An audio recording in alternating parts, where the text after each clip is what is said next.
മത്തിയാസിന്റെ കണ്ണുകളും കത്തിയുടെ നട്ടെല്ലും നേർരേഖയിൽ വന്നു. അയാളുടെ ചൂണ്ടുവിരൽ കത്തിയുടെ നട്ടെല്ലിൽ പതുക്കെ അമർന്നു. ചെന്നായിയുടെ കാലുകൾ തൂക്കുഞാണിൽ കെട്ടിയിട്ടിരിക്കുകയാണ്. രോഗിയെ പിടിക്കാൻ 2 സഹായികൾ നിലയുറപ്പിച്ചിട്ടുണ്ട്. മുട്ടിലിനു മേലെയുള്ള തുടയസ്ഥിക്കു താഴെ അയാൾ വട്ടത്തിലൊരു വര വരഞ്ഞു. തുടർന്ന് ചെറുവിരലിന്റെ ആഴത്തിൽ അസ്ഥിക്കലവരെ വീണ്ടും മുറിച്ചു. തുടയലിനോട് ചേർന്നുള്ള തെളിക്കുഴൽ കീറിയപ്പോൾ കൂടുതൽ ചോര പുറത്തേക്ക് ചാടി. ചെന്നായി ഉച്ചത്തിൽ നിലവിളിക്കുകയും പിടയുകയും ചെയ്യുന്നുണ്ടായിരുന്നു. കാലിന്റെ പേശികളിൽ വട്ടം ചുറ്റിയെടുത്ത കത്തി ആദ്യത്തെ പിളർപ്പിൽ കൊണ്ട് മുട്ടിച്ചു. വൃത്താകാരത്തിൽ ഞരമ്പും പേശികളും പിളർന്നു വന്നു. കോശസ്തരങ്ങളും ചെറുകിട പേശികളും വട്ടത്തിൽ കീറിയെടുത്തതോടെ ചെന്നായി അബോധത്തിലായി. മുട്ടിനുമേലെ തുറന്നുവെച്ച മാംസച്ചുറ്റിനുള്ളിൽ ചെന്നായിയുടെ മുപ്പിരിപ്പേശികളും കാൽപേശികളും ചെറുഞരമ്പുകളും പിടയ്ക്കുന്നത് മത്തിയാസ് കണ്ടു. തുടർന്നുള്ള ക്രിയയിൽ മുട്ടിന് താഴെയുള്ള എല്ലിന് മേൽഭാഗത്തുള്ള അസ്ഥിക്കോപ്പയിൽ നിന്ന് അയാൾ എളുപ്പത്തിൽ അടർത്തിയെടുത്തു. വളരെ വേഗത്തിൽ ഞരമ്പുകളും പേശികളും കൂട്ടിക്കെട്ടി അതിനുമേൽ തൊലി പൊതിഞ്ഞ് തുന്നിവെച്ചു. 1.25 നാഴിക കൊണ്ട് ചെന്നായി ഒറ്റക്കാലനായി മാറി.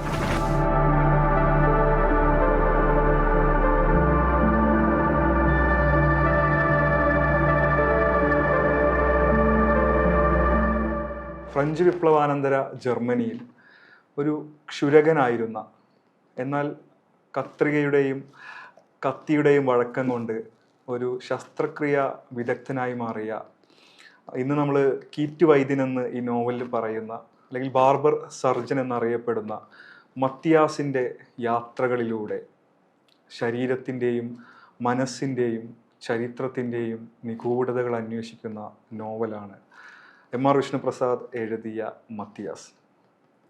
കാൾ മാർക്സിൻ്റെ കുടുംബത്തിൻ്റെ മുന്തിരിത്തോട്ടത്തിലെ ഒരു വേലക്കാരനായിരുന്ന മത്തിയാസിൽ നിന്നും പ്രസിദ്ധനായ ഒരു കീറ്റ് വൈദ്യനായിട്ടുള്ള മത്തിയാസിൻ്റെ പരിണാമത്തിലൂടെ കടന്നു പോകുമ്പോൾ കാലത്തെക്കുറിച്ച്, സംസ്കാരത്തെക്കുറിച്ച്, അടിമ ഉടമ ബന്ധങ്ങളെക്കുറിച്ച് എല്ലാം പുതിയ ഒരു തിരിച്ചറിവ് വായനക്കാരന് സമ്മാനിക്കുന്ന നോവലാണ് മത്തിയാസ്. അതേസമയം നമുക്കിന്നും വളരെ അപരിചിതവും കൗതുകകരവുമായിട്ടുള്ള ഒരു പ്രമേയമാണ് ഇതിൻ്റെ പശ്ചാത്തലത്തിലുള്ളത്. അതായത് കീറ്റ് വൈദ്യം എന്നുള്ളത് നമ്മൾ കേട്ട് പരിചയമുള്ള ഒന്നല്ല. ബാർബർ സർജൻ എന്നുള്ളത് തന്നെ നമുക്കത്ര പരിചിതമായ ഒരു കാര്യമല്ല. എന്നാൽ ശസ്ത്രക്രിയയുടെ ചരിത്രത്തിൽ വളരെ പ്രധാനമായ ഒരു പങ്ക് വഹിച്ചിട്ടുള്ളവരാണ് ക്ഷുരകന്മാരായിരുന്ന ഈ ശസ്ത്രക്രിയ വിദഗ്ധന്മാരെന്ന് ഈ നോവൽ വായിച്ചപ്പോഴാണ് ഞാൻ മനസ്സിലാക്കിയിട്ടുള്ളത്. അവരെക്കുറിച്ച് പറഞ്ഞുകൊണ്ട് തന്നെ നമുക്ക് ഈ വർത്തമാനം ആരംഭിക്കാം. Thank you Adil.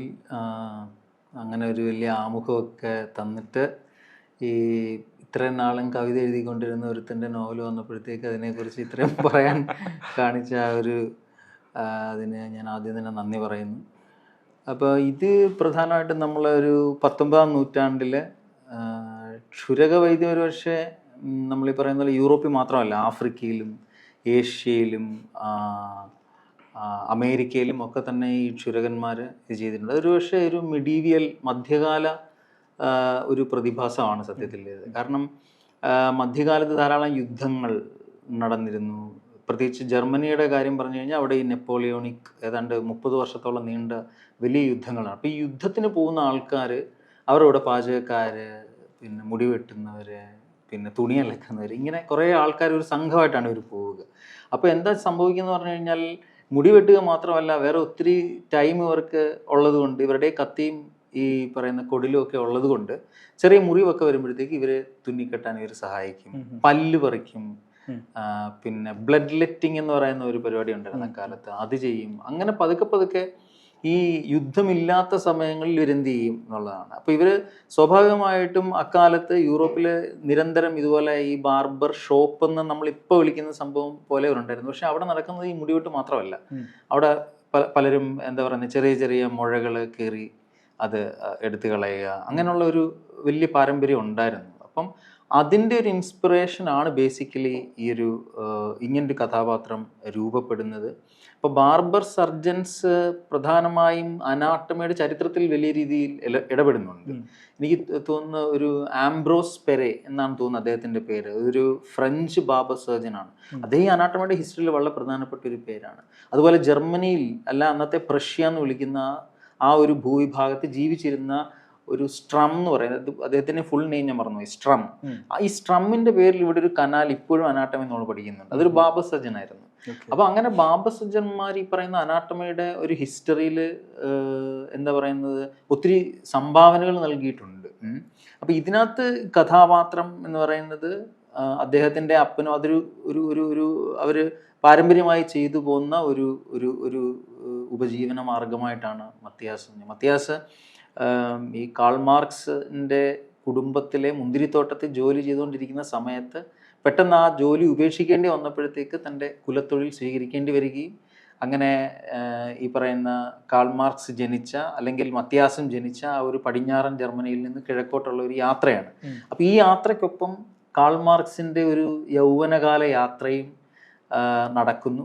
അപ്പം അവർ രണ്ടുപേരിലൂടെ ആ യാത്രയിലൂടെ എങ്ങനെയാണ് ശരീരവും സമൂഹവും അതിൻ്റെ ഒരു രഹസ്യം എങ്ങനെയാണ് വെളിപ്പെട്ട് വരുന്നത് എന്നുള്ളൊരു അന്വേഷണമാണ് സത്യത്തിൽ ഈ നോവൽ. അതെ അതെ, ഈ പറഞ്ഞ പോലെ തന്നെ തിമിര ശസ്ത്രക്രിയ ഉൾപ്പെടെയുള്ള കാര്യങ്ങളിലേക്കൊക്കെ പിന്നീട് ഈ കീറ്റു വൈദ്യം അല്ലെങ്കിൽ ക്ഷുരക വൈദ്യം വികസിക്കുന്നുണ്ട്.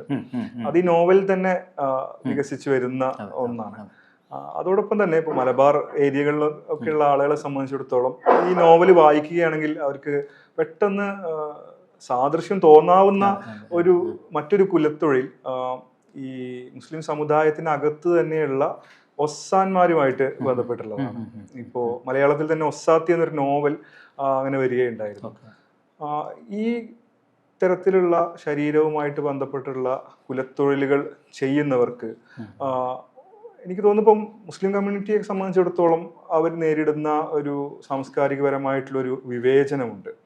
ഈ യൂറോപ്യൻ രാജ്യങ്ങളിൽ അവരത്തരത്തിലുള്ള ഒരു വിവേചനങ്ങൾ നേരിട്ടിരുന്നു എന്ന് മാത്രമല്ല, ഞാൻ ഇതിൻ്റെ ഒരു ചരിത്രം മറ്റ് സോഴ്സുകളിൽ നിന്ന് നോക്കിയപ്പോൾ അതിൽ പല അഭിപ്രായങ്ങൾ വരുന്നുണ്ട്. അതിലൊന്ന്, ഈ ഉന്നത കുലജാതരായിരുന്ന ശസ്ത്രക്രിയ ചെയ്തിരുന്ന ആളുകൾക്ക് ഈ രോഗികളെ സ്പർശിക്കാനും അവരുടെ രക്തത്തിൽ സ്പർശിക്കാനും ഒക്കെയുള്ള വിമുഖത കാരണം അവർ ഈ കത്രികയും ക്ഷൗരക്കത്തിയും ഒക്കെ വഴങ്ങുന്ന ഈ ബാർബർമാരെ ഉപയോഗിച്ച് ആ ശസ്ത്രക്രിയകൾ ചെയ്യുകയും പിൽക്കാലത്ത് ഇവർ തന്നെ ഇതിൽ കുറെ വഴക്കം നേടുകയും അവർ തനിയെ ഇത്തരം ചെറിയ മുറിവ് തുന്നിക്കെട്ടലുകൾ മുതലുള്ള കാര്യങ്ങൾ ചെയ്ത് തുടങ്ങുകയും അത് ഒരു വലിയ പാരമ്പര്യമായിട്ട് മാറുകയും ഒക്കെ ആയി എന്ന് കേട്ടിട്ടുണ്ട്. സത്യത്തിൽ എങ്ങനെയാണ് ഈ ക്ഷുരകവൈദ്യം ഒരു കുലത്തൊഴിലായിട്ട് രൂപപ്പെടുന്നത്? അവർക്ക് സമൂഹത്തിൽ ഉണ്ടായിരുന്ന ഒരു സ്ഥാനം എന്തായിരുന്നു? എന്തായാലും അതിൽ ഈ നമ്മുടെ നാട്ടിലെ ഒസാന്മാരെ കുറിച്ച് ചോദിച്ചത് അതിൽ മാത്രമല്ല, ഞാൻ ഈ നോവൽ പബ്ലിഷ് ചെയ്തപ്പോൾ 2-3 മെസ്സേജുകൾ എനിക്ക് ഫേസ്ബുക്കിൽ മെസ്സഞ്ചറിൽ വന്നു.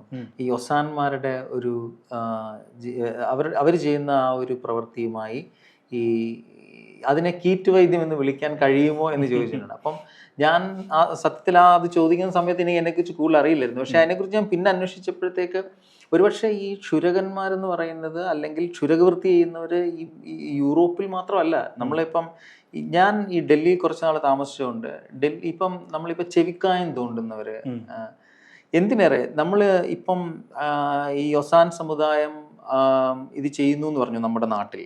ഈ ചേലാകർമ്മം പോലെ ചെയ്യുന്നു. ഇത് മാത്രമല്ല, നമ്മൾ ഈ ശസ്ത്രക്രിയ പാരമ്പര്യത്തിൽ തന്നെ ഇന്ത്യയിൽ ഏറ്റവും കൂടുതൽ ഇടപെട്ട ഒരു മതസമുദായമാണ് ഇസ്ലാം മതം. അത് ഈ ഡോക്ടർ MS വല്യത്താൻ ഈ ശുശ്രുത സംഹിത, ലെഗസി ഓഫ് ശുശ്രുത എന്നൊരു ബുക്ക് എഴുതിയിട്ടുണ്ട്. അപ്പോൾ ആ ബുക്കിനകത്ത് പറയുന്നത് എന്തുകൊണ്ടാണ് ഇവിടെ ശസ്ത്രക്രിയ ഡെവലപ്പ് ചെയ്യാതിരുന്നത്, അദ്ദേഹം സൂചിപ്പിക്കുക ജാതി വ്യവസ്ഥ കൊണ്ടാണെന്നാണ് അദ്ദേഹം പറയുന്നത്. കാരണം ഇത് നമ്മൾ സിദ്ധാന്തമായി ഒരു പുസ്തകത്തിൽ എഴുതി വെക്കുകയും ഇത് ചെയ്യാൻ ആളില്ലാതാവുകയും ചെയ്യുക. ഓക്കെ, ഇതൊരു പ്രവൃത്തിയാണല്ലോ, ഒരു പ്രാക്ടീസ് ആണല്ലോ. ഇത് നിങ്ങൾ ഉപകരണം എടുത്ത് എന്താ പറയുന്നത്, രോഗി ഏത് ജാതിയിൽപ്പെട്ടതാണെന്ന് അറിയാൻ പറ്റില്ല, ഏത് ജാതിയിലും പെടാം. അപ്പൊ നിങ്ങൾ എല്ലാവരെയും കീറി മുറിക്കേണ്ടി വരും. അതുകൊണ്ട് തന്നെ ഈ സിദ്ധാന്തം എഴുതിയ ആൾക്കാർക്ക് എന്താണ് ഇത് പോയിട്ട് ചെയ്യാൻ അവരെ വിലക്കി, അവരുടെ ജാതി അവരെ സ്വയം വിലക്കുകയും ഇദ്ദേഹം പറയുന്നത് കൂമർ സമുദായത്തിൽപ്പെട്ട ആൾക്കാരും മുഹമ്മദീയരുമായിരുന്നു ഇന്ത്യയിൽ ശസ്ത്രക്രിയ ചെയ്തുകൊണ്ടിരുന്നത് എന്നാണ്. പിന്നീട് അത് വേറൊരു തരത്തിൽ മോഡേണിറ്റി വന്നതോടുകൂടി അത്തരം പ്രാക്ടീസുകൾ ഇല്ലാതാവുകയും അത് വേറൊരു തരത്തിൽ അതിൻ്റെ ഒരു ചരിത്രം തുടരുകയും ചെയ്തു. ഇവിടെ നമ്മൾ മനസ്സിലാക്കേണ്ടത് ഈ പറയുന്ന പിന്നെ ഒസാൻ സമുദായക്കാർ തന്നെ ബോൺ സെറ്റിലേഴ്സ് ആയിരുന്നു എന്ന് പറയുന്നുണ്ട്. വടക്കേ ഇന്ത്യയിൽ ഈ എല്ല് ഇങ്ങനെ ഒടിയുന്നത് വെച്ച് കെട്ടുന്ന ഒരു പാരമ്പര്യവും ഉണ്ടായിരുന്നു എന്നാണ് പറയുന്നത്. ഒരുപക്ഷെ നമ്മുടെ നാട്ടുവൈദ്യ പാരമ്പര്യം എങ്ങനെയാണോ ഇവിടുത്തെ ജാതി സമൂഹങ്ങളിൽ നിന്ന് ഉയർന്നു വന്നത് എന്നതുപോലെയാണ് അവിടെ പടയോട്ടത്തിന് പോകുമ്പോൾ കൂടെ വരുന്ന മുടി വെട്ടുന്ന ക്ഷൗരന്മാര് പതുക്കെ ഈ കത്തിയും കുടിലും കയ്യിലുള്ളത് കൊണ്ട് അവർ അങ്ങനെയായി മാറുകയാണ്. പിന്നത്തുള്ള അവർ നേരിട്ട ഒരു പ്രധാന പ്രശ്നം എന്ന് പറയുന്നത് ഈ 1800-കളുടെ തുടക്കത്തിൽ, അതായത് 19-ാം നൂറ്റാണ്ട് തുടങ്ങുന്ന ഒരു സമയം എന്ന് പറഞ്ഞാൽ ആ ഒരു മിഡീവിയൽ പീരീഡ് തീരുകയും പുതിയ ഒരു 19-ാം നൂറ്റാണ്ട് ഇൻഡസ്ട്രിയലൈസേഷൻ വരുന്ന അതിൻ്റെ ഒരു തുടക്ക കാലഘട്ടത്തിൽ ആ കാലഘട്ടത്തിലാണ് സത്യത്തിൽ ഈ പറയുന്ന നമ്മുടെ ക്ഷുരക വൈദ്യന്മാർ, ബാർബർ സർജൻസ് അവിടെ എമർജ് ചെയ്ത് വരുന്നത്. മിഡീവിയൽ പീരീഡിൽ ഉണ്ടായിരുന്നു എങ്കിലും അത് കുറെ കൂടി വിസിബിളായി വരുന്നത് അവർ യാത്ര ചെയ്യുന്നു, എന്താ പറയുന്നത്, അവർക്ക് ചില വണ്ടികൾ, കുതിര വണ്ടികൾ അവർ കെട്ടി ഉണ്ടാക്കുന്നു, എന്നിട്ട് ഒരു സ്ഥലത്ത് നിന്ന് വേറെ സ്ഥലത്തേക്ക് പോയിട്ട് ഇങ്ങനെ ഒരു പെർഫോമൻസ് പോലെ അവർ നടത്തുകയും എന്നിട്ട് ആൾക്കാരെ വിളിച്ചു കൂട്ടി എന്താ പറയുന്നത് ഇത്തരം ചെറിയ മഴയും പരുവൊക്കെ. പക്ഷേ ലേറ്റർ ടുവേർഡ്സ് ദി 1940s ഒക്കെ ആകുമ്പോഴത്തേക്ക് എന്താ സംഭവിക്കുന്നു പറഞ്ഞാൽ പിന്നെ പുതിയ സ്ഥാപനങ്ങൾ ഉണ്ടാകുന്നു, അനാട്ടമി സ്ഥാപനങ്ങൾ എന്ന് പറഞ്ഞാൽ അവിടെ സ്റ്റേറ്റിന്റെ ഭാഗമായിട്ടുള്ള പുതിയ അനാട്ടമി സ്കൂളുകൾ ഉണ്ടാകുന്നു, സർവകലാശാലകൾ ഉണ്ടാകുന്നു.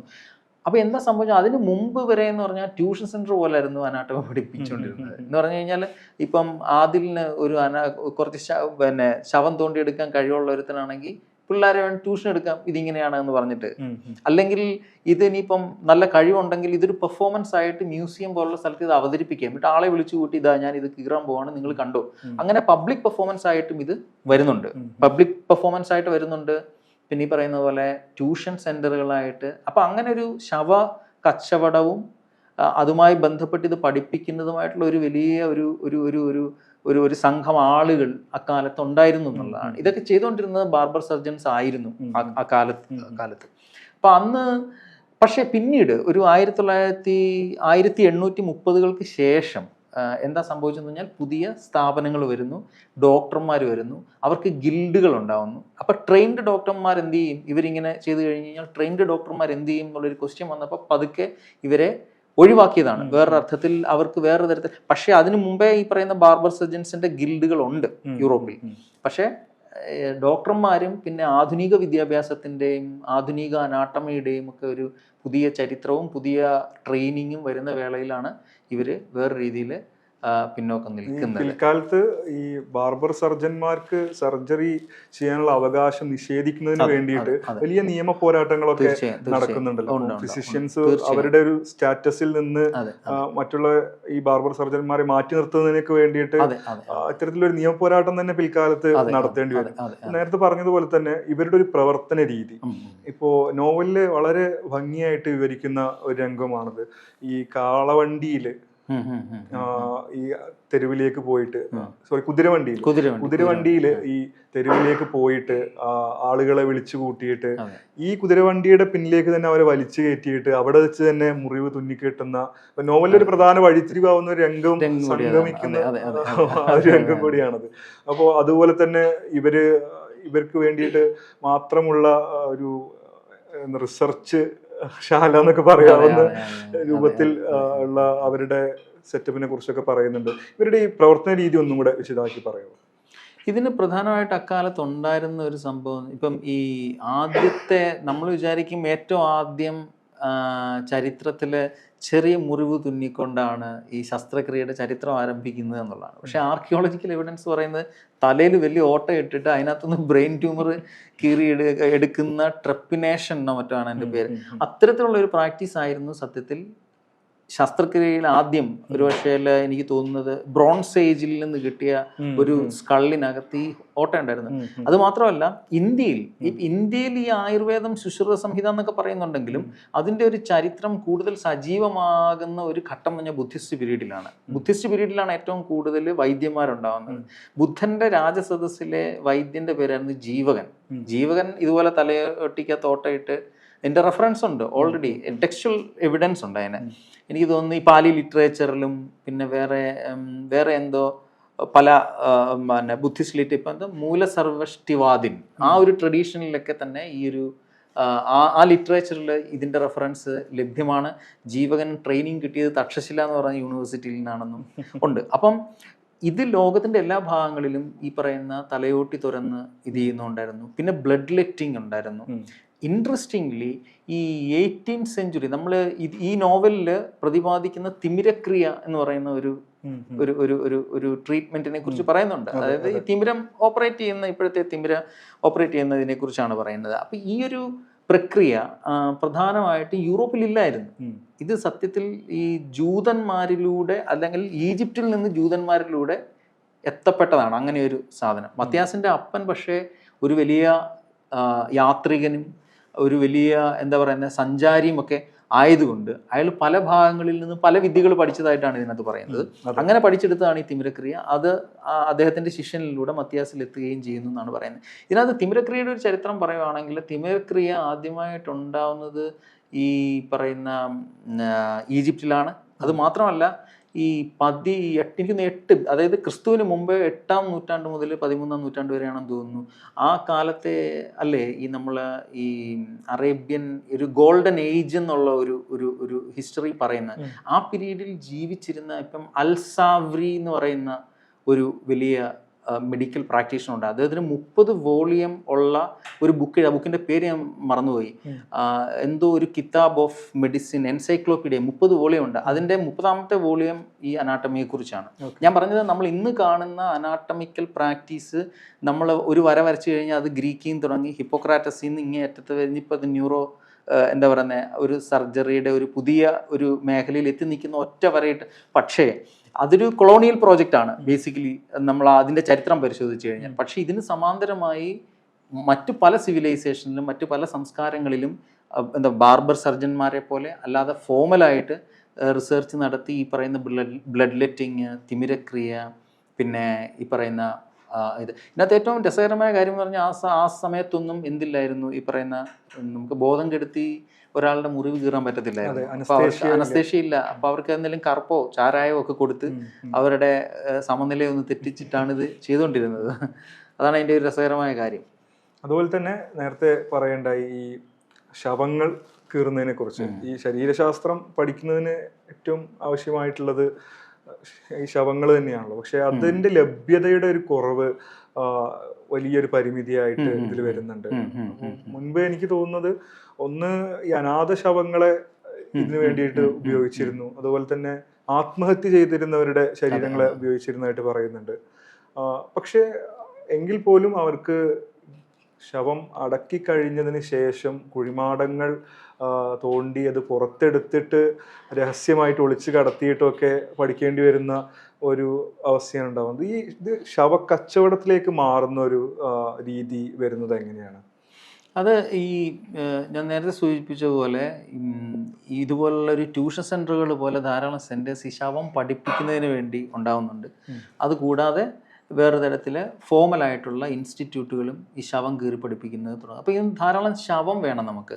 ഓക്കെ, ഇപ്പോൾ ഒരു ശവം എനിക്ക് തോന്നുന്നത് കുറച്ച് മാസങ്ങൾ മാത്രമാണ് നമുക്കത് പഠിക്കാൻ കഴിയുന്നത്. അതിനുശേഷം അത് നമുക്ക് ഉപേക്ഷിക്കേണ്ടി വരികയും പുതിയ ശവം വേണ്ടി വരികയും ചെയ്യും. അപ്പോൾ ഇതിനകത്ത് എന്താ സംഭവിക്കുന്നത് പറഞ്ഞാൽ കുറ്റവാളികളുടെ ശവം, അതാണ് ഒന്നാമത്തെ ഒരു ലഭ്യത. കുറ്റവാളികളുടെ ശവം, പിന്നെ ആദിൽ പറഞ്ഞ പോലെ അനാഥ ശവങ്ങൾ, പിന്നെ രോഗം വന്ന് മരിച്ച ആൾക്കാരുടെ ശവങ്ങൾ, അങ്ങനെ. എന്നാലും അതിനൊരു പരിമിതി ഉണ്ട്. അപ്പം ഇതെന്താ സംഭവം, പള്ളിയുടെ നിയമം അനുസരിച്ച് നിങ്ങൾക്ക് മറ്റ് ശവങ്ങൾ എടുക്കാൻ പാടില്ല. ഒന്നുകിൽ നിങ്ങൾ കുറ്റം ചെയ്ത ആൾക്കാരുടെ ശവം എടുക്കാം, അല്ലെങ്കിൽ അനാഥരുടെ ശവം എടുക്കാം, അല്ലെങ്കിൽ ഈ പറയുന്ന രോഗം വന്ന് മരിക്കുകയോ അല്ലെങ്കിൽ അങ്ങനെ ആശുപത്രിയിൽ നിന്ന് കിട്ടുന്നത്.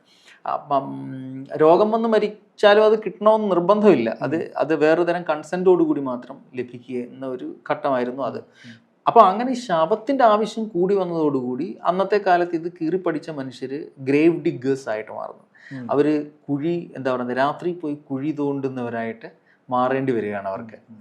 അപ്പം എനിക്ക് തോന്നുന്നു അതിനെയൊക്കെ നരേറ്റ് ചെയ്യുന്ന ഒത്തിരി നോവലുകളും സിനിമകളും ഇറങ്ങിയിട്ടുണ്ട്. ഗ്രേവ് ഡിഗ്ഗിങ് എന്ന് പറയുന്നത് ഇപ്പം പിന്നെ ഷേക്സ്പിയറിന്റെ ഹാംലെറ്റിൽ തന്നെ 2 ഗ്രേവ് ഡിggേഴ്സ് കഥാപാത്രങ്ങൾ തമാശ പറയുന്ന രംഗമുണ്ട്. അപ്പം ഇത്തരത്തിൽ ഈ പറയുന്ന ഗ്രേവ് ഡിഗ്ഗിങ് വരുന്നതിന്റെ ഭാഗമായിട്ട് ഇത് രഹസ്യമായിട്ട് ചെയ്യണം. കാരണം അത് ചിലപ്പം പള്ളിയിലുള്ള കപ്പ്യാരെ മണിയടിച്ചോ അല്ലെങ്കിൽ ഇന്നത്തെ പോലൊക്കെ തന്നെ നമുക്ക് സ്വാധീനം ചെലുത്തി ശവം സംഘടിപ്പിക്കുക എന്നിട്ട് ഈ ശവം ഒരു കമ്മോഡിറ്റി ആയി മാറുന്നു. അത് നമുക്ക് വിൽക്കാൻ പറ്റുന്നു. അപ്പൊ ഇതിന് ഇടനിലക്കാരുണ്ടാകുന്നു. അങ്ങനെ സത്യത്തിൽ ഈ ബോഡി സ്നാച്ചിങ് എന്ന് പറയുന്നത് ഒരു വലിയ വേറെ തരത്തിലുള്ള ഒരു വലിയ ഒരു ബിസിനസ് മേഖലയായി തന്നെ യൂറോപ്പിൽ മാറുന്നുണ്ട്. പല സ്ഥലങ്ങളിൽ ശവം എത്തിക്കുന്ന ആൾക്കാർ അത് പിന്നെ വഞ്ചികളിലും അല്ലെങ്കിൽ കുതിരവണ്ടികളിലും ഒക്കെ തന്നെ ശവം ഒരു സ്ഥലത്ത് നിന്ന് മറ്റൊരു സ്ഥലത്തേക്ക് എത്തിക്കുന്നു. പിന്നെ സാമാന്യത്തിൽ അധികം തണുപ്പുള്ളത് കൊണ്ട് വേറെ തരത്തിൽ നമ്മുടെ നാട്ടിലെ പോലെ ശവത്തിന് പ്രായം കൂടുന്നത് ഒന്ന് കുറഞ്ഞു കിട്ടും. അപ്പം ആ രീതിയിൽ ഒരു വലിയ ബിസിനസ് ശൃംഖല അവിടെ രൂപപ്പെടുന്നുണ്ട്. ഒരുപക്ഷെ ഈ നോവലിൽ അത് ഈ മത്തിയാസ് ആ ഒരു ശവക്കച്ചവടത്തിൻ്റെ ഒരു മേഖലയിലേക്ക് വരികയും അതിലൂടെയാണ് അയാൾ സ്വന്തം ആ ഒരു വ്യക്തിത്വത്തെയോ അല്ലെങ്കിൽ സ്വന്തം സ്വത്വത്തെയോ ഒക്കെ തിരിച്ചറിയുന്നത് ആ ശവക്കച്ചവടത്തിലൂടെയും ഇത് കീറിപ്പടിക്കുന്നതിലൂടെ. ഒരു ഘട്ടത്തിലെത്തുമ്പോൾ ഈ കീറ്റുവൈദ്യം പരിശീലിക്കുന്നതിലും മുറിവ് കെട്ടുന്നതിലും ഒക്കെ ഏറെ താല്പര്യം മത്തിയാസിന് ഈ ശവം തോണ്ടിയെടുക്കുന്നതിലും അത് കച്ചവടം ചെയ്യുന്നതിലായിട്ട് മാറുന്നുണ്ട്. അവിടുത്തെ ശവക്കച്ചവടക്കാർക്ക് ഭീഷണി ഉയർത്തുന്ന ഒരാളായിട്ട് പോലും മത്തിയാസ് മാറുകയും ചെയ്യുന്ന ഒരു രംഗം അതിൻ്റെ അകത്ത് വരുന്നുണ്ട്. പിന്നീട് അയാളുടെ ഒരു പതനത്തിലേക്ക് നയിക്കുന്നതും അത് തന്നെയാണ്. ഈ നിലയ്ക്ക് ഈ ശരീരം എന്നുള്ള ഒരു കാഴ്ചയെ തന്നെ മത്തിയാസിനെ സംബന്ധിച്ചിടത്തോളം തിരിഞ്ഞു മറിയുന്ന ഒരു കാലത്തിലൂടെയാണ് അയാൾ കടന്നു പോകുന്നത്. ശരീരത്തെ നോക്കുമ്പോൾ, കണ്ണാടിയിൽ നോക്കുമ്പോൾ പോലും അയാൾക്ക് ശരീരത്തിന്റെ പുറമോടി കടന്ന് ആന്തരിക അവയവങ്ങളിലേക്ക് ചെന്നെത്തുന്ന ഒരു നോട്ടം കൈവരുന്നുണ്ട്. ഇപ്പൊ കാമുകിയോട് സംസാരിക്കുമ്പോൾ പോലും മത്തിയാസിന്റെ ശിഷ്യൻ പോലും ആ നിലക്ക് അവളോട് പെരുമാറുന്ന രംഗം അതിനകത്തുണ്ട്. ഇപ്പോ ഈ നോവൽ എഴുതിക്കൊണ്ടിരുന്നപ്പോ, ഈ കീറ്റുവൈദ്യന്മാരെ ഇങ്ങനെ മുന്നോട്ട് കൊണ്ടുപോയിക്കൊണ്ടിരുന്നപ്പോ, ഒരു എഴുത്തുകാരൻ എന്നുള്ള നിലക്ക് ഈ ശരീരത്തെ കുറിച്ചുള്ള ഈ പെർസ്പെക്റ്റീവ് എങ്ങനെയൊക്കെയാണ് മാറി മറിഞ്ഞത്? അത് സത്യത്തിൽ ഈ ശരീരത്തിന്റെ ഒരു അന്വേഷണം എൻ്റെ കവിത എഴുതി തന്നെ ആരംഭിക്കുന്നുണ്ട്. എൻ്റെ ആണിറച്ചി എന്ന് പറയുന്ന സമാഹാരം ഒരുപക്ഷെ ശരീരത്തെ കുറിച്ചുള്ള ഒരു കവിതാ സമാഹാരമാണെന്ന് പറയാം. അപ്പം ആ ഒരു അന്വേഷണം തുടരുന്നുണ്ട്. അതിനുശേഷം ഞാൻ JNUവിൽ റിസർച്ച് ചെയ്യുന്നതിന് വേണ്ടി 2016 ചെല്ലുന്നു. അവിടെ എൻ്റെ സബ്ജക്റ്റ് എന്ന് പറഞ്ഞാൽ ശരീരമാണ്. അതായത് നമ്മുടെ റിച്വൽ ശരീരം അല്ലെങ്കിൽ ഗോത്ര ശരീരം അതെങ്ങനെയാണ് പെരുമാറിയത്, നമ്മുടെ കേരള ചരിത്രത്തിൽ എങ്ങനെയാണ് ശരീരം പെരുമാറിയത്, അവതരണ രൂപത്തിൽ എങ്ങനെയാണ്, അതാണ് എൻ്റെ റിസർച്ച് ക്വസ്റ്റ്യൻ ബേസിക്കലി. അപ്പോൾ അതിലൂടെ എങ്ങനെയാണ് പ്രകൃതി, മനസ്സ്, ശരീരം, പ്രകൃതി, മനുഷ്യൻ ഇത്തരത്തിലുള്ള ബൈനറീസ് എങ്ങനെയാണ് പ്രവർത്തിക്കുന്നത് എന്നൊക്കെയാണ് ഞാൻ പഠിക്കാൻ ശ്രമിച്ചത്. അപ്പോൾ അവിടെ ഒരുപക്ഷെ JNU പോയില്ലായിരുന്നെങ്കിൽ ഈ കാണുന്ന നോവൽ ഇവിടെ ഈ മേശപ്പുറത്തിരിക്കില്ല. അപ്പം അവിടെ ചെന്ന് ഞാൻ വായിച്ചു തുടങ്ങിയത് ശരീരത്തെക്കുറിച്ചാണ്. ലോകത്തിലുള്ള ബോഡി ട്രഡീഷൻസിനെ കുറിച്ച് വായിക്കാൻ തുടങ്ങി. അപ്പോഴാണ് നമ്മൾ ഈ post Marxian, post modern, feminist ഡിസ്കോഴ്സസിൽ ന്യൂ മെറ്റീരിയലിസം എന്ന് പറയുന്ന ഒരു വലിയ ഡിസ്കോഴ്സ് വരികയും അതിനകത്ത് ശരീരം എന്തുകൊണ്ട് ഈ മാർക്സിയൻ പെർസ്പെക്റ്റീവിൽ നിങ്ങൾ ശരീരം ഇല്ലാതായിരിക്കുന്നു, ശരീരത്തെ എന്തുകൊണ്ടാണ് മാർക്സ് ഉപേക്ഷിച്ചത്, ഒരു ഇൻഡിവിജ്വലിന്റെ ദുഃഖത്തെ, വ്യക്തി ദുഃഖത്തെ, ശരീരത്തിന്റെ രഹസ്യത്തെ എന്തുകൊണ്ടാണ് ഇദ്ദേഹം അന്വേഷിക്കാത്തത്, എപ്പോഴും സമൂഹത്തെക്കുറിച്ച്, ഒരു കളക്റ്റീവിനെ കുറിച്ച് മാത്രം വ്യാകുലപ്പെടുന്നത് എന്ത്, ആരാണ് ഇനി ശരീരത്തെക്കുറിച്ച് സംസാരിക്കാൻ പോകുന്നത് എന്നൊരു വളരെ പരമപ്രധാനമായ ഒരു ചോദ്യം ചോദിക്കുകയും മാർക്സ് എൻ്റെ ഡിഫറൻ്റ് ആയ ഒരു പെർസ്പെക്റ്റീവിൽ നിന്നാണ് സമൂഹത്തെ കാണാൻ ശ്രമിച്ചത്. അദ്ദേഹം ശരീരത്തെക്കുറിച്ച് അധികം പറഞ്ഞിട്ടില്ല എങ്കിൽ കൂടി അദ്ദേഹത്തിന് വേറൊരു തരത്തിൽ എന്താ പറയുന്നത്, സമൂഹമെന്ന ശരീരത്തെക്കുറിച്ച് മറ്റൊരു തരത്തിലുള്ള അന്വേഷണം ഉണ്ടായിരുന്നു. എൻ്റെ ഒരു പ്രധാന ലക്ഷ്യം എന്ന് പറഞ്ഞാൽ എങ്ങനെയാണ് ഈ ശരീരം എന്ന് പറയുന്ന എൻറ്റിറ്റി മാർക്സ് ജീവിച്ചിരുന്ന കാലത്ത് തന്നെ എങ്ങനെയാണ് ആക്കാൻ. അപ്പോൾ അതെനിക്ക് ഈ അനാട്ടമിയിലൂടെയും സർജറിയിലൂടെയും മാത്രമാണ് എനിക്ക് ഒരു മൂന്നാം ലോക രാജ്യത്ത് ജീവിക്കുന്ന ഒരു മനുഷ്യൻ എന്ന രീതിയിൽ എനിക്ക് എന്താ പറയുക അക്കാലത്തെ നോക്കിക്കാണാനും അന്നത്തെ ചരിത്രം വായിച്ച് മനസ്സിലാക്കാനും കഴിയും. ശരീരം അതിൽ ചോദിച്ച പോലെ എന്നെ പലപ്പോഴും എക്സൈറ്റ് ചെയ്തിട്ടുള്ളത് ഈ ശരീരം ഒരു അപ്രത്യക്ഷതയായിട്ടാണ് എനിക്ക് എപ്പോഴും തോന്നുന്നത്. നമ്മളിതും താങ്ങിക്കൊണ്ട് നടക്കുന്നുണ്ടെങ്കിലും ഇതിനെക്കുറിച്ച് ആലോചിക്കുന്ന സമയം വളരെ കുറവാണ്. തീർച്ചയായിട്ടും. ഓക്കെ. അപ്പം നമ്മൾ എപ്പോഴും ഇപ്പോൾ ഭാഷയിലൂടെ തന്നെ ഒരുപക്ഷെ നമുക്ക് അങ്ങനെ തുറന്നടിച്ച് പറയാനും കഴിയില്ല. ഉദാഹരണത്തിന് സ്ത്രീകൾ ഒരുപക്ഷെ ചിലപ്പോൾ കൂടുതൽ ഇപ്പം പുരുഷന്മാരെക്കാൾ കൂടുതൽ ശരീരത്തെക്കുറിച്ച് ബോധ്യമുള്ളവരായിരിക്കാം. കാരണം അവരുടെ ശാരീരികമായ അവരുടെ ശരീരത്തിൽ അവർക്കുണ്ടാകുന്ന മാറ്റങ്ങൾ, ഓരോ മാസവും ഉണ്ടാകുന്ന അവരുടെ മാറ്റങ്ങളൊക്കെ തന്നെ അവരുടെ മാനസികാവസ്ഥയും അവരുടെ ശരീരബോധത്തെയും ഒരുപക്ഷെ പുരുഷൻ അനുഭവിക്കുന്നത് പോലെയല്ല. അതുപോലെ ഗർഭം ധരിക്കുന്നത് ഒക്കെ തന്നെ. പിന്നെ അത് മാത്രമല്ല, സമൂഹം നോക്കുന്നത് ഒബ്ജക്റ്റിഫൈ ചെയ്യുമ്പോൾ ഒരുപക്ഷെ ശരീരത്തെ വേറൊരു തരം തടുക്കുന്നതിന് വേണ്ടി. അപ്പം ഒരുപക്ഷെ അങ്ങനെ ജനറലായി ശരീരം അപ്രത്യക്ഷമാണെന്ന് പറയാൻ പറ്റില്ല. എങ്കിൽ കൂടി അങ്ങനെ ഒരു സത്യം നിലനിൽക്കെ ശരീരം അപ്രത്യക്ഷമാണെന്നാണ് എനിക്ക് തോന്നുന്നത്. ഏറെ സമയം നമ്മൾ ശരീരത്തെക്കുറിച്ച് ഭാഷയെ തന്നെ എനിക്ക് അങ്ങോട്ട് വരാൻ മനസ്സില്ല എന്നാണ് നമ്മൾ പറയുന്നത്. ഭാഷയിലും അങ്ങനെയാണ് പറയുന്നത്. സത്യത്തിൽ ശരീരം കൊണ്ടാണ് നമ്മൾ അവിടെ പോകുന്നത്. ഒരു സ്ഥലത്ത് ഒരു പോയിന്റിൽ നിന്ന് മറ്റൊരു പോയിന്റിലേക്ക് പോകുന്നത് ശരീരം എടുത്തോണ്ടാണ്. എന്നിട്ട് നമ്മൾ പറയുന്നത് എനിക്ക് മനസ്സില്ല, പക്ഷെ എനിക്ക് ശരീരം ഇല്ലെന്നാണ് പറയേണ്ടത്. എനിക്കിപ്പോൾ ഇഷ്ടമില്ല, എനിക്ക് നിന്നെ ഇഷ്ടം, എനിക്ക് ഇഷ്ടപ്പെടാൻ മനസ്സില്ല, ഇഷ്ടപ്പെടാൻ ശരീരമില്ല എന്നാണ് പറയേണ്ടത് സത്യത്തിൽ, അല്ലേ? അപ്പോൾ പ്രണയിക്കാൻ മനസ്സില്ല, പ്രണയിക്കാൻ ശരീരമില്ല എന്ന് നമ്മൾ പറയാം. മനസ്സിന്റെ അദൃശ്യമായിട്ടുള്ള ഒരു ഉപകരണം പോലെ പ്രവർത്തിക്കുന്നു എന്ന് വേണമെങ്കിൽ പറയാം.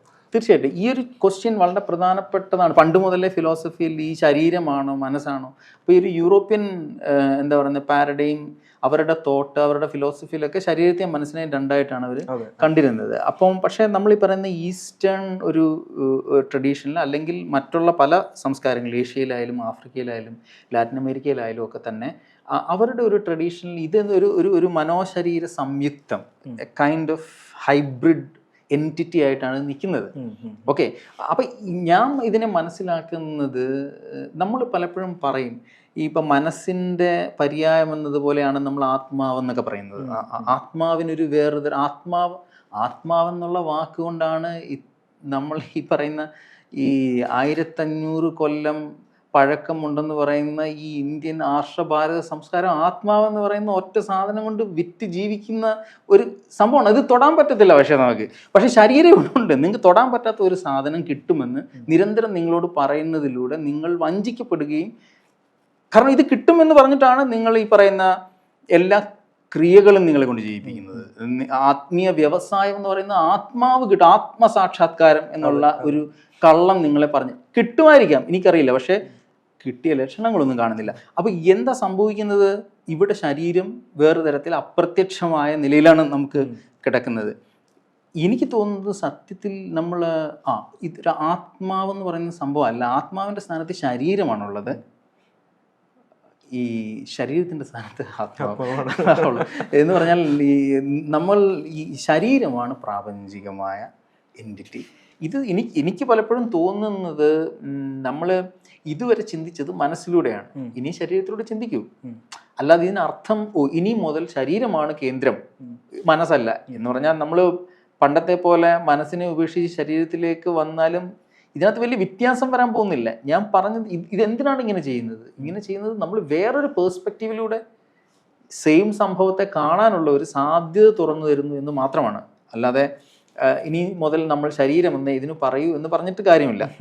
ഓക്കെ, അതൊരു ഡിഫറെൻറ്റ് പേഴ്സ്പെക്റ്റീവിലൂടെ നമ്മൾ ഈ ഒരു പ്രശ്നത്തെ നമുക്ക് നോക്കിക്കാണാൻ പറ്റുമെന്നാണ് ഞാൻ മനസ്സിലാക്കുന്നത്. ഈ നോവലിൻ്റെ അകത്തേക്ക് നോക്കുകയാണെങ്കിൽ അതിൻ്റെ ഒരു പശ്ചാത്തലത്തിലുള്ളത് പൗരോഹിത്യവും പ്രമുഖന്മാരും അതിന് ഇടയിലുള്ള ഒരു മധ്യവർഗവും അതിന് കീഴെയുള്ള ഒരു അടിസ്ഥാന ജനവിഭാഗവും ഒക്കെയാണ്. ഇപ്പോൾ ഇവർ നേരിടുന്ന ചൂഷണം തന്നെയാണ് ആ കാലഘട്ടത്തെ അടയാളപ്പെടുത്തുന്നത്. ഈ രാജാവിൻ്റെ എതിരെ സംസാരിക്കുന്നവരൊക്കെ ഒന്നുകിൽ നാട് കടത്തപ്പെടുന്നു, അല്ലെങ്കിൽ തടവിലാക്കപ്പെടുന്നു. അവരെ നിരന്തരം നിരീക്ഷകന്മാർ പിന്തുടരുന്നു. അപ്പോൾ ജനാധിപത്യത്തിന് മുൻപുള്ള ഈ ഒരു കാലഘട്ടത്തെ ആവിഷ്കരിക്കുന്ന ഈ നോവൽ വായിക്കുമ്പോൾ പോലും പക്ഷേ എനിക്ക് വളരെ കൗതുകകരമായി തോന്നിയൊരു കാര്യം, ലോകത്തെ ഏറ്റവും വലിയ ജനാധിപത്യ രാജ്യം എന്ന് പറയുന്ന ഇന്ത്യയിൽ ഇരുന്ന്, കേരളത്തിലിരുന്ന് ഈ നോവൽ വായിക്കുമ്പോൾ എനിക്കിത് വളരെ സമകാലികമായിട്ട് അനുഭവപ്പെടുന്നു എന്നുള്ളതാണ്. ഈ നോവലിൽ വിവരിച്ചിട്ടുള്ള പല രംഗങ്ങളും നമുക്ക് ഇന്നത്തെ ഇന്ത്യയിൽ സംഭവിച്ചുകൊണ്ടിരിക്കുന്നതല്ലേ എന്ന് തോന്നിപ്പോകുന്നു എന്നുള്ളതാണ് ഈ നോവൽ വായനയിൽ എനിക്കുണ്ടായിട്ടുള്ള വളരെ ഞെട്ടിക്കുന്ന മറ്റൊരു വായനാനുഭവം എന്നുള്ളത്. ഈ നേരത്തെ പറഞ്ഞ കാര്യങ്ങളോട് കൂടി വായിക്കുമ്പോൾ ഇതിൽ നമ്മൾ പ്രധാന കഥാപാത്രമായിട്ട് കടന്നു വരുന്ന ഒരാൾ മാർക്സ് ആണ്. ആ ഒരു ഏരിയയിലേക്ക് നമുക്ക് അടുത്ത ഭാഗങ്ങളിൽ പോകുമെന്ന് ഞാൻ വിചാരിക്കുന്നു. അപ്പോൾ അതിന് മുമ്പ് തന്നെ ഈ നോവലിൻ്റെ അകത്ത് വരുമ്പോൾ ഈ സമകാലികതയുമായി ഇതിനെ ഇപ്പോഴും ബന്ധിപ്പിക്കുന്ന ഘടകങ്ങൾ എന്തൊക്കെയാണെന്നുള്ളതൊന്ന് വിശദമായിട്ട് പറയും. നമ്മൾ സമകാലികതയുമായി ബന്ധിപ്പിക്കുന്ന ഒരു സന്ദർഭം ഈ നോവലിനുണ്ടെങ്കിൽ അത് അതിൻ്റെ രാഷ്ട്രീയവുമായി ബന്ധപ്പെട്ടാണ്. പിന്നെ നമ്മൾ ഈ പറയുന്ന ശരീരം, മനസ്സ്, അത്തരത്തിലുള്ള ഡിസ്കോഴ്സുമായി ബന്ധം, രണ്ട് കാര്യങ്ങൾ കൊണ്ടാണ് അതിന് സമകാലികമായിട്ട് ബന്ധം. ഈ മാറ്റം എന്ന് പറയുന്നത് എല്ലാ കാലത്തും മനുഷ്യനെ ആഗ്രഹിച്ചു കൊണ്ടേയിരിക്കുന്നതാണ്. മാറ്റം ഉണ്ടാകുമോ എന്ന് ചോദിച്ചു കഴിഞ്ഞാൽ ആഗ്രഹിക്കാനേ നമുക്ക് പറ്റൂ. പക്ഷെ ചെറിയ ചെറിയ മാറ്റങ്ങളിലൂടെ ഉള്ള ഒരു പരിവർത്തനമാണ് ഈ സംഭവിച്ചുകൊണ്ടിരിക്കുന്നത്. അല്ലാതെ നാളെ എല്ലാം മാറും എന്നുള്ള ഒരു അല്ലേ അങ്ങനെയുള്ള ഒരു ഒരു ഒരു ഒരു വിശ്വാസത്തോടു കൂടിയോ, അല്ലെങ്കിൽ വിശ്വാസമെങ്കിൽ വിശ്വാസം, അല്ലെങ്കിൽ ആഗ്രഹത്തോടു കൂടിയോ മനുഷ്യന് ജീവിക്കാൻ കഴിയുമെന്ന് തോന്നുന്നില്ല. പക്ഷേ നമുക്ക് പ്രതീക്ഷ നൽകുന്നത് മാറ്റമുണ്ടാകും എന്നുള്ളതാണ്. അതാണ് മനുഷ്യനെ ജീവിപ്പിക്കാൻ പ്രേരിപ്പിക്കുന്നത്. അതിനുവേണ്ടിയാണ് മനുഷ്യൻ സമരം ചെയ്യുന്നത്. ഈ നമ്മുടെ അവകാശത്തിന് വേണ്ടി നാം സമരം ചെയ്യുന്നത് ഇതിന് മാറ്റമുണ്ടാകും എന്നുള്ളതാണ്. മാറ്റമുണ്ടായില്ലെങ്കിലും നാം സമരം ചെയ്യുന്നു. ഈ സമരത്തിൻ്റെ പ്രക്രിയ നൂറ്റാണ്ടുകളായി തുടർന്നുകൊണ്ടിരിക്കുന്നതാണ്. അതിൻ്റെ സ്വഭാവം ഒന്ന് തന്നെയാണ്. ഈ നാടകത്തിന് വലിയ മാറ്റമില്ല എന്ന് തന്നെയാണ് അതിൻ്റെ അർത്ഥം. അതിനകത്ത് കഥാപാത്രങ്ങൾ പോലും റോൾ പോലും അങ്ങോട്ടും ഇങ്ങോട്ടും മാറുന്നില്ല എന്നുള്ളതാണ്. അത് വേറൊരു തരത്തിൽ അടിമ ഉടമ ബന്ധത്തിൻ്റെയും വേറൊരു തരത്തിൽ ഈ എന്താ പറയുന്നത് ഒരു ഡോമിനൻ്റ് ആയിട്ടുള്ള ഒരു ക്ലാസ് അവിടെ ഉണ്ടാവും. ഇന്ത്യയിലൊക്കെ ആകുമ്പോൾ അത് വളരെ സിസ്റ്റമാറ്റിക്കായി അത് വർക്ക് ചെയ്യുന്ന യൂറോപ്യന്മാരെ പോലും ഞെട്ടിച്ച രീതിയിൽ നമ്മളിവിടെ സിസ്റ്റമിക് ഹൈറാർക്കി കൊണ്ടുവന്ന ഒരു നാടാണ്. നമ്മളിപ്പോൾ കൊളോണിയലിസത്തെ കുറിച്ച് പറയുമ്പോൾ ഇവിടെ വരുമ്പോൾ ഇവിടെ വേറൊരു കൊളോണിയലിസം എന്നോ ഞങ്ങൾ അപ്പോൾ കൊളോണിയലിസം കണ്ടുപിടിച്ചവരെ പോലും നാണം കെടുത്തുന്ന രീതിയിൽ അധികാരത്തിൻ്റെ മാതൃകകൾ പിന്നെ വർക്ക് ചെയ്യുന്ന ഒരു സ്ഥലം കൂടിയാണ് ഇന്ത്യ. അപ്പോൾ എന്തുകൊണ്ടും എനിക്ക് തോന്നുന്നു പല രീതിയിലും അത് റിലേറ്റ് ചെയ്യാനുള്ള സാധ്യതയുണ്ട്. ഒന്ന് ഈ പറയുന്ന ഈ അധികാരത്തെക്കുറിച്ച്, സ്വാതന്ത്ര്യത്തെക്കുറിച്ച് ജനാധിപത്യ രാജ്യമായിട്ട് പോലും അങ്ങനെ തോന്നുന്നുണ്ടെങ്കിൽ അത് നമ്മളുടെ ജനാധിപത്യം വേറെ രീതിയിൽ നമ്മൾ പുനഃപരിശോധിക്കേണ്ടതുണ്ട് എന്ന് കൂടിയാണ് അതിനർത്ഥം, അല്ലേ? അപ്പം ആ അർത്ഥത്തിൽ എന്തായാലും അതിലത് പറഞ്ഞപ്പോൾ എനിക്ക് ഭയങ്കര സന്തോഷം. ആ രീതിയിൽ അത് ഇതിലെ ഒരു പോപ്പോ എന്ന് പറഞ്ഞ കഥാപാത്രമാണ് ഈ രാജാവിനെതിരെ പാട്ടുപാടിയതിന് പേരിൽ അയാൾ തടവിലാക്കപ്പെടുന്നുണ്ട്. അയാളെ അന്വേഷിച്ച് ഈ മത്യാസിന്റെ വീട്ടിലെത്തുന്ന രാജാവിന്റെ നിരീക്ഷകന്മാര്, കിങ്കരന്മാര് അയാളെ മുറിപ്പെടുത്തുന്ന പോലും ഉണ്ട്. ഇന്ന് ഇന്ത്യയിൽ നടക്കുന്നത് അത് തന്നെയാണല്ലോ. നമ്മള് ഭരണകൂടത്തിനെതിരെ സംസാരിക്കുമ്പോൾ നമ്മള് ജയിലിൽ അടക്കപ്പെടുന്നു, നമ്മളുടെ വീട്ടുകാർ വരെ ആക്രമിക്കപ്പെടുന്നു. അപ്പോ ആ ഒരു ഘടകം ഒന്ന്. മറ്റ് ഒരു ഘടകം എനിക്ക് വളരെ സവിശേഷമായിട്ട് തോന്നിയത് ഈ അധികാരവർഗത്തിനകത്ത് നിൽക്കുന്ന ഈ മനോഭാവത്തിലുള്ള സാമ്യത മാത്രമല്ല, ഈ അതിനകത്ത് സർവകലാശാലയുടെ ഒക്കെ ഒരു പശ്ചാത്തലത്തിൽ വരുന്ന ഒരു അധ്യായമുണ്ട്. അതിന് പേര് തന്നെ എനിക്ക് തോന്നുന്നു അടിമക്കളി എന്നുള്ളതാണ്. അപ്പോ ഈ ജൂനിയർ ആയിട്ട് എത്തുന്ന വിദ്യാർത്ഥികളെ സീനിയർ ആയിട്ടുള്ള ആളുകൾ അടിമകളായിട്ട് കണക്കാക്കുകയും അവർക്ക് പുതിയ പേരുകൾ നൽകുകയും അവരുടെ ജീവിതത്തിന് പുതിയൊരു ചിട്ട നിശ്ചയിക്കുകയും അവരെ ആ ഒരു അടിമ ജീവിതം നയിക്കുന്നതിന് വേണ്ടി നിർബന്ധിക്കുകയും ചെയ്യുന്ന ഒരു രംഗമുണ്ട്.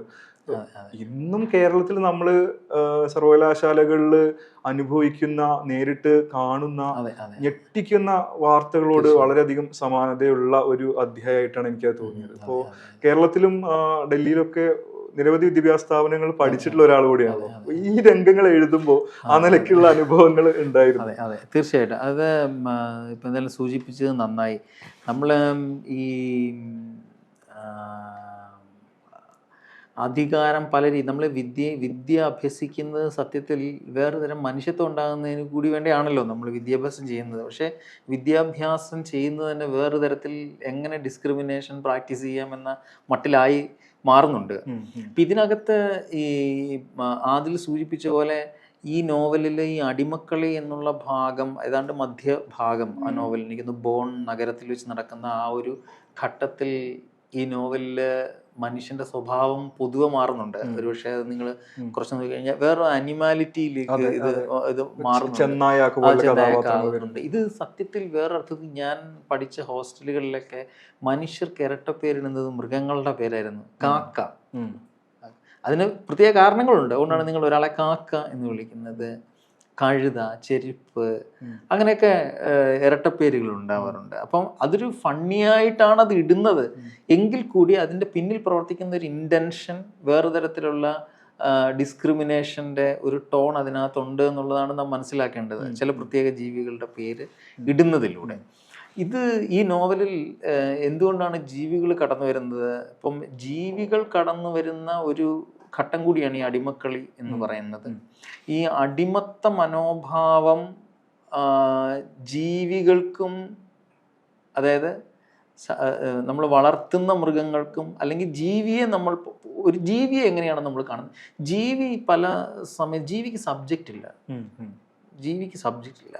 എന്ന് പറഞ്ഞാൽ അതിനൊരു സബ്ജക്റ്റിവിറ്റി നമ്മൾ കൊടുക്കുന്നില്ല പലപ്പോഴും. കാരണം ഒരു ജന്തു എന്നാണ് നമ്മൾ പറയുന്നത്, അതിന് ചിന്താശേഷിയില്ല, അതിനൊരു സബ്ജക്റ്റ് ഇല്ല. So it's not a subject, objectify ആണ്.